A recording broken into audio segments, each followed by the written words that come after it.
ചില psycho friends ഉണ്ട്. ഇവിടുത്തെ ചക്കവർത്തതിന്റെയും കപ്പവർത്തതിന്റെയും ചക്കപ്പുഴുക്കിന്റെയും പെരുന്നാളിന്റെയും പൂരത്തിന്റെയും ഒക്കെ ഫോട്ടോ എടുത്തിട്ട് ഇന്ത്യക്ക് പുറത്ത് പഠിക്കാനും ജോലിക്കും പോയിരിക്കുന്ന ഫ്രണ്ട്സിനെ അയച്ചു കൊടുക്കും. വേറൊന്നുമല്ല കാര്യം, ഇതൊക്കെ കണ്ടിട്ട് അവരങ്ങ് കൊതിപ്പിക്കണം. അവർ മിസ് ചെയ്യുന്ന ഒരു ഫീലിംഗ് അവർക്ക് കൊടുക്കണം.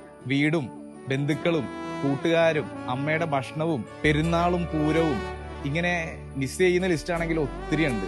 അവിടെ എന്തെങ്കിലും സങ്കടങ്ങളിലൂടെ ഒക്കെ കടന്നു പോകുമ്പോഴത്തേക്ക് അവർ അതെല്ലാം വിളിച്ച് വീട്ടിലോട്ടൊന്നും അറിയിക്കാറില്ല. വീട്ടുകാർ എന്തിനാ സങ്കടപ്പെടണമെന്ന് വിചാരിച്ചു.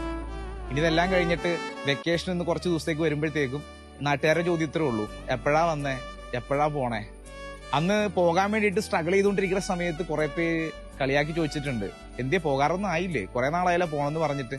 എന്നാൽ വെക്കേഷന് വരുമ്പോഴത്തേക്കും ഈ പറഞ്ഞവരുടെയൊക്കെ കണ്ണുകൾ പോണത് അവൻ കൊണ്ടുവന്നിരിക്കുന്ന ആ പെട്ടിയിലോട്ടായിരിക്കും.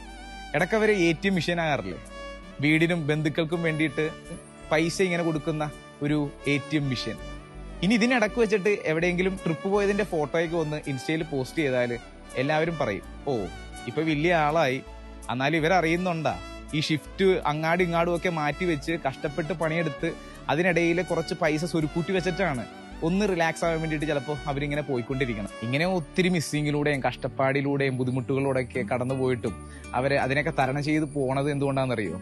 അവരുടെ കുടുംബത്തെ കുറച്ചുകൂടി മെച്ചപ്പെടുത്താൻ വേണ്ടിയിട്ടാണ്. ആരെങ്കിലും എന്തെങ്കിലുമൊക്കെ പറഞ്ഞു കൊള്ളട്ടെ, മക്കളെ നിങ്ങൾ നിങ്ങളുടെ സ്വപ്നങ്ങൾക്ക് വേണ്ടിയിട്ട് പറക്ക്.